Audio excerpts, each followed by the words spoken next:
Hey soccer friends, I just want to give a shout out to our partner, Team Player. They are changing the game on how you find the perfect soccer team for your player. Parents, this means no more endless social media scrolling to find information on teams. With Team Player, everything you need to know is just a few clicks away. It's simple, straightforward, and lets you find the best coach and team for your player without any of the usual headaches.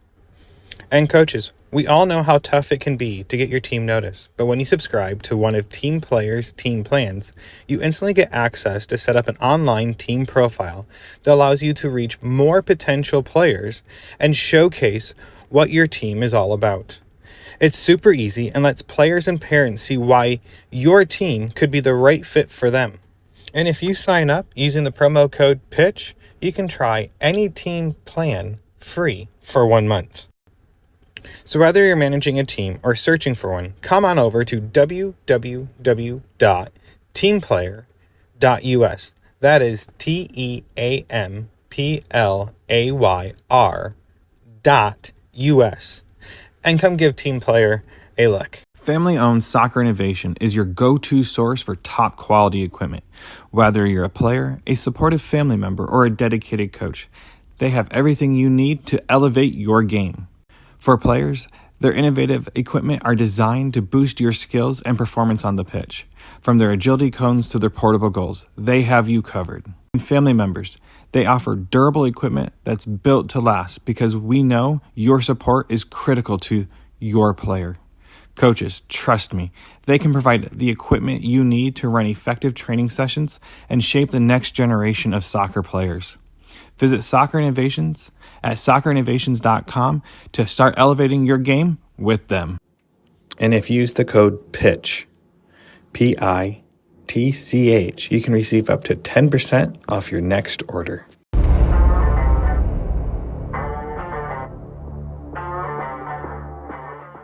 Hey everyone, this is Ian Babcock, your host of Chat by the Pitch.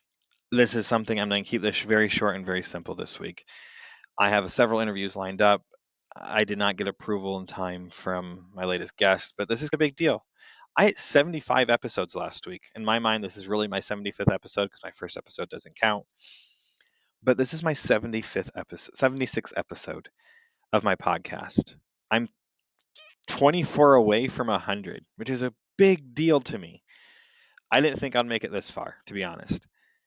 And I thought I would share where my train of thought is right now for this podcast and moving forward and what's going on with everything else. So I've been toying with the idea lately of how to explain ego. And there's 3 egos. There's player-centric ego, there's coach-centric ego, and there's parent-centric ego. Where do we fall as parents or as a coach? Where does our ego fall? And this is where my mind has been for weeks. I've been putting into a little bit of episodes and putting it out there and seeing how it works and trying to see how it falls. And at the end of the day, where do we sit with player-centric ego? I'm going to go over what this means because to me, it's all about our player. It's all about them being developed. It's all we care about is making sure our player is being elevated to the next phase. And that doesn't mean they're on a winning team or they're winning. That means they're truly grinding it out. Soccer is not a sprint. It's a triathlon. It's a triathlon. It's a marathon, whatever you want to call it. You have to remember, players peak at 20, what age? 27-ish, 26. They peak. If your player's 6 right now, they have 20 years to peak. That's a long ways away. I think Messi said it the best. It's like 17 years and so many days to become an overnight sensation. It took him that many years. At the end of the day, this is not about being on a winning team. This is not about anything else. When it comes to our players, we as parents need to teach what a foundation is to them, what it means to have the correct touch. When you start watching these national team players right now we have the Copa Americas and the Euros. How many of them have a phenomenal first touch? Now look at our players. How many of them have a phenomenal first touch? I don't care what age you're talking about. I'll probably say 90% of them do not have a great touch. And if you're below the age of 10, most of them probably don't have a great first touch. Very few will. And that's okay. Do you know what we talk about in our house that we love about soccer so much? The game is not perfect. So we as parents need to back off. We need to back off and stop worrying about ourselves. We need to back off and stop worrying about the coach. But what we need to worry about is our player. And are they having fun doing this beautiful game? This goes back to the player-centric ego. If our players are being the focus in a positive light and wanting to do this and wanting to play soccer or play whatever sport it is, they have to want it. Their love has to be greater than yours. Are we giving them the tools to build a great foundation? Are we giving them the tools to build a foundation that's stable through time? Only you can answer that as a parent. So if you're truly your player-centric ego and truly care about them, what hardware they bring home from whatever league or tournament they go to shouldn't matter. Is it nice to have that shiny object that they win? Yeah, I will not lie. But does that build your player up or does that build you up? Because at the younger ages, is it really about winning or is it truly about developing them? I think my favorite interview regarding this is Dennis Genus interview when he talks about he talks about the number of games that matter. So let's say you play 50 games, 8 of them, I think it comes out to be that are for value. The other 42 matches you played in that year are truly for development. Unfortunately, here in the United States, we have the pay to play model. They're playing in 50 games, it's paid for by whatever club they're associated with. But even with the pay to play model, where do we see our player 1 year down the road, 6 months, 2 years, 3 years, 4 years, 5 years, 6 years, 7 years, 10 years from now? Where is their foundation going to be? What are we going to do to motivate them to be the next, whatever your player's name? And fans are cheering for them when they step onto the pitch. Or if they're a away game, fans are booing them because they don't want them there because they are so talented that they're scared their team will lose because they're there. As parents, we have to put the emphasis on what's important.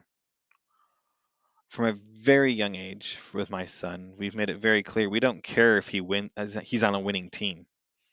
We only care if he's improving week by week, month by month, day by day, year by year, if he's slowly getting better. It's funny, he just wants to play the game. And I think as he gets older, that perspective has to change. It has to drive into wanting to win. I'm not saying he doesn't want to win now. I'm just saying he just wants to play the game. He loves playing soccer so much. That's all that matters to him. Now the next phase of this model that we're going to talk about is playing to develop. And this goes back to the coach ego. Is it towards your player or is it towards him? How many coaches do we know only talk about the wins they have? They don't talk about the hard losses. They don't talk about the losses, or they don't care about the losses. We as parents have to make a choice when we're talking to our coach. Is the coach more concerned about what his reputation is as a winning coach, or is to know that when little Johnny or little Susie goes out into the world, that they have set that player up for success?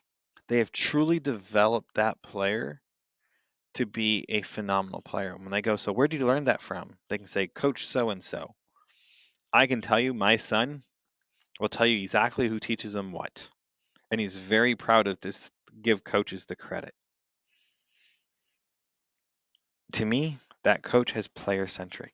If they were coach-centric ego, it's about what they can post on social media. So a coach that posts what hardware they're bringing home every weekend, you might want to think twice. Or what teams they've beaten, you might want to think twice. Now, parent-centric ego. This is the pride of us parents. If we can go out and say, I love boasting about how talented my son is, but I will also say where he sits as a reality in my mind.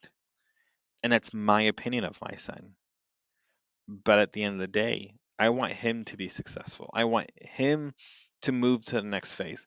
I can go ask 3 friends right now. What's the most question I ask them? And it's normally how to help my son to be more self-motivated.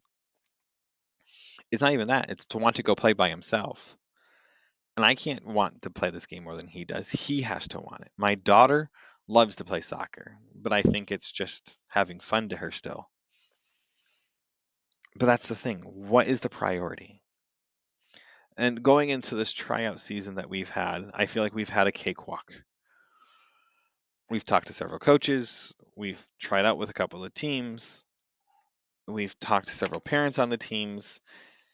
And hearing what the coach has to say and how excited he was to see my son come out and try out and changed his perspective on tryouts to a degree, it was nice to hear.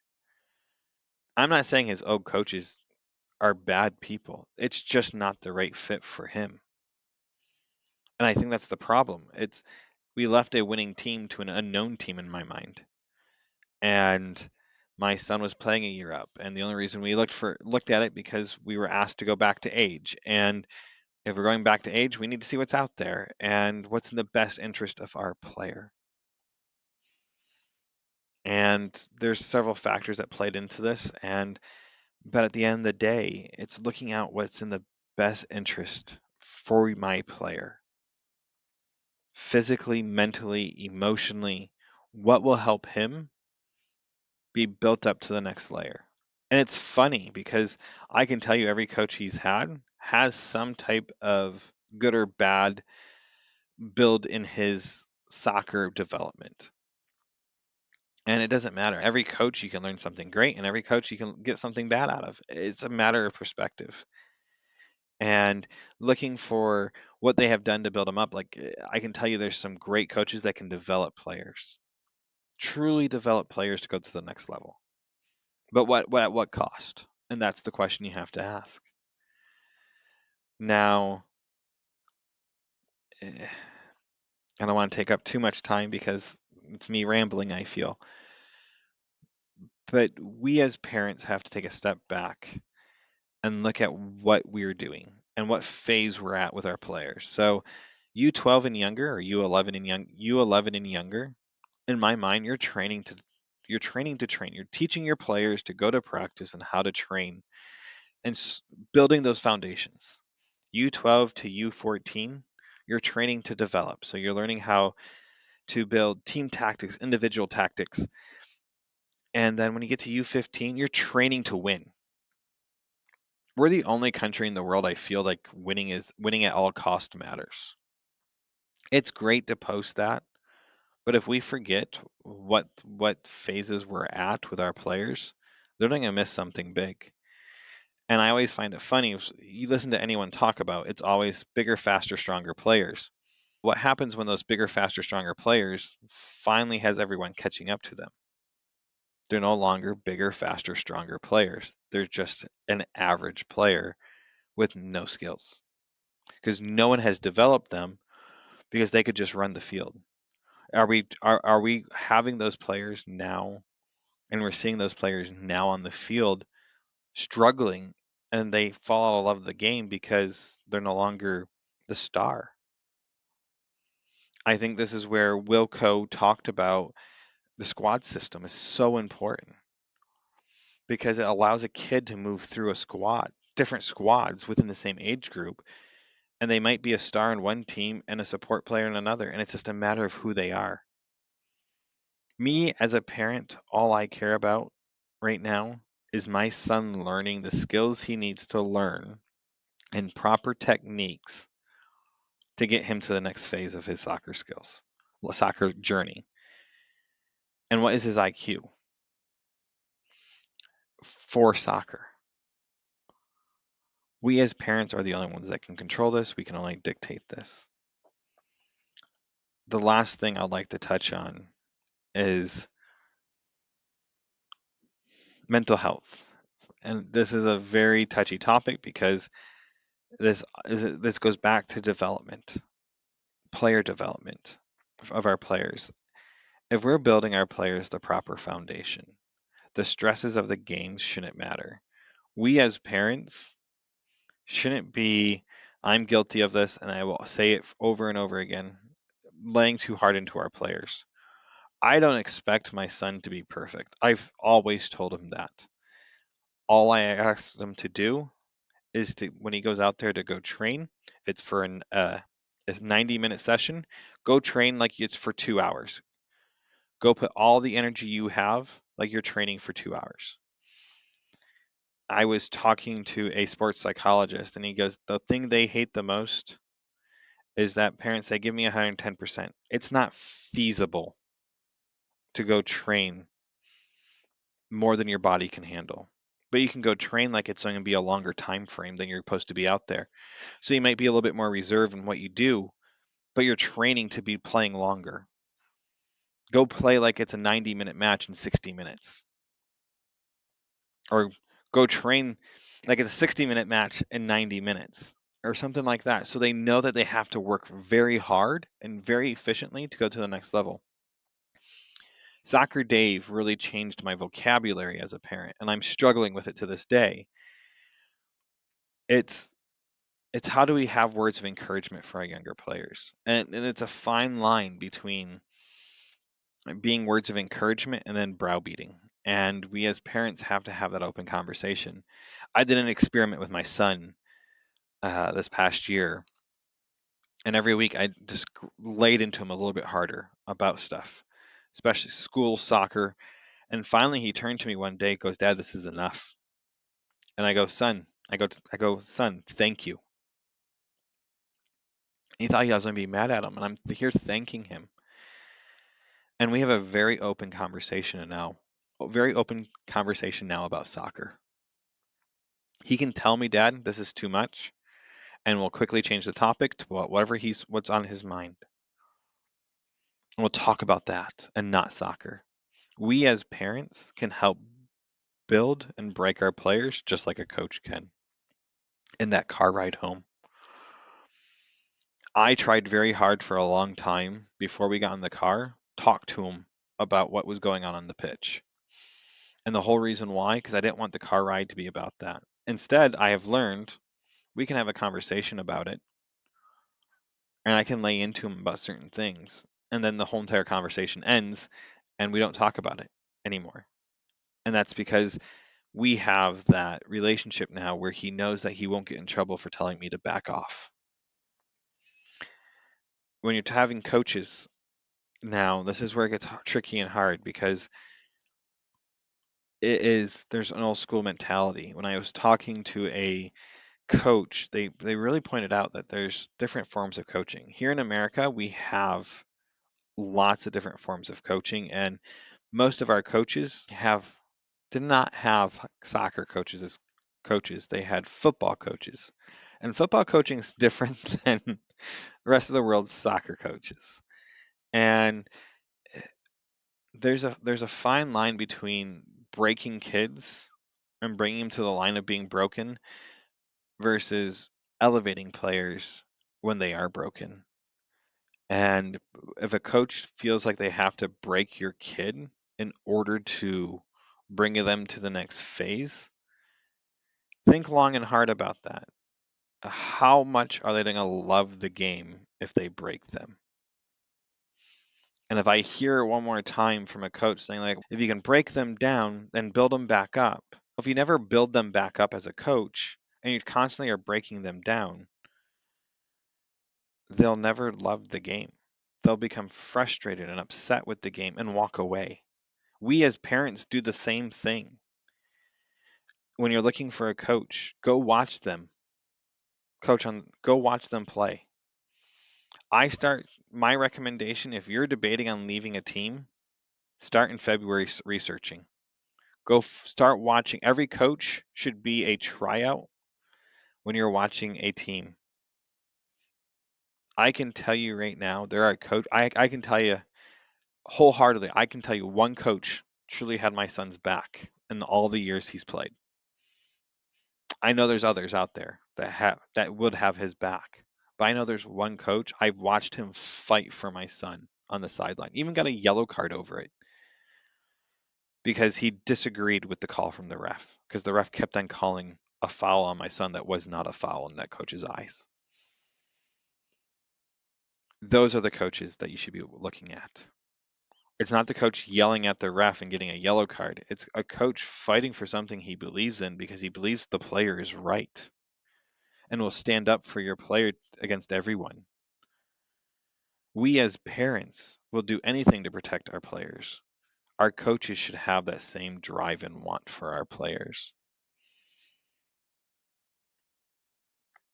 As I'm wrapping this all up, we as parents need to focus on, if they're young, are they getting the true foundation they need? If they're a little bit older, is their foundation there, or do we need to go back and rebuild their foundation? Now, if they're older, over the age of 12, is their foundation truly there, or are we trying to force them into a level of play that they're not ready for? Go research any major soccer player out there. Majority of them have been rejected by some form of soccer in their journey. I think Henry Kane was told that he'll never be good enough, who's one of the big names on the English team. Jamie Vardy, I think is how you pronounce his name. He never gave up on his dream of playing soccer, and made his English Premier League debut like at 25 or 26 years old. If you start following these players and giving your players the players to truly look up to, it will create an environment for them to understand that they don't have to be perfect, that it's okay to make mistakes. We as parents can back off and give our players the room they need to breathe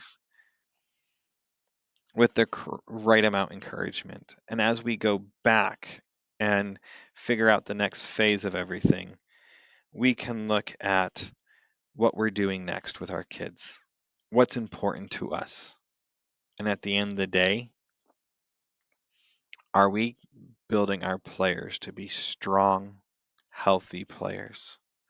Because this game will eat them up. As Soccer Dave said to me, if we can teach them to survive the game, we can teach them to survive the sport. And it took me a long time to digest that. I don't know if he said it in an interview or on my episode or something he posted on social media, but it was something that resonated with me very hard. I think he said it on one of his Instagram posts, and it made me think, because at the end of the day, if they can survive the game, if we can teach them to survive the game, so they can survive the sport later, and the sport is the business side. If we can teach them to be solid in what they're doing on the pitch, hopefully their foundation's strong enough when they go to that next phase, college or pro or whatever it may be, that they have the resources already built in place. If you truly love my podcast and want me to do this more, give me some great reviews on this. I know this is a very boring episode, but I'm excited. It's my 76th episode. It's a milestone for me. I hope you guys will stick around for the next several episodes, the next coming up week. If you guys skip this one, I'm not offended. But if you guys truly love this, give me some ratings, like my Instagram page, like my Facebook page. I'm going to start trying to interact with everyone more. But give me some reviews. Give me positive or negative. I'll take it. But reach out to me, you guys. My email is on the Instagram and the Facebook. It's chatbythepitch@gmail.com. Ask questions. If you want me to interview someone, give me someone to recommend. I will go hunt them down and pester them. Trust me, I've ran up to people in the middle of parking lots, soccer matches, kids' birthday parties, to name a few places. I've ran into people to ask them to come on, pestering their friends to convince them to come on. But at the end of the day, this is for me to help you guys to have a better understanding of this. So if you guys have questions, please feel free to reach out. Until next time, I'll see you at the pitch.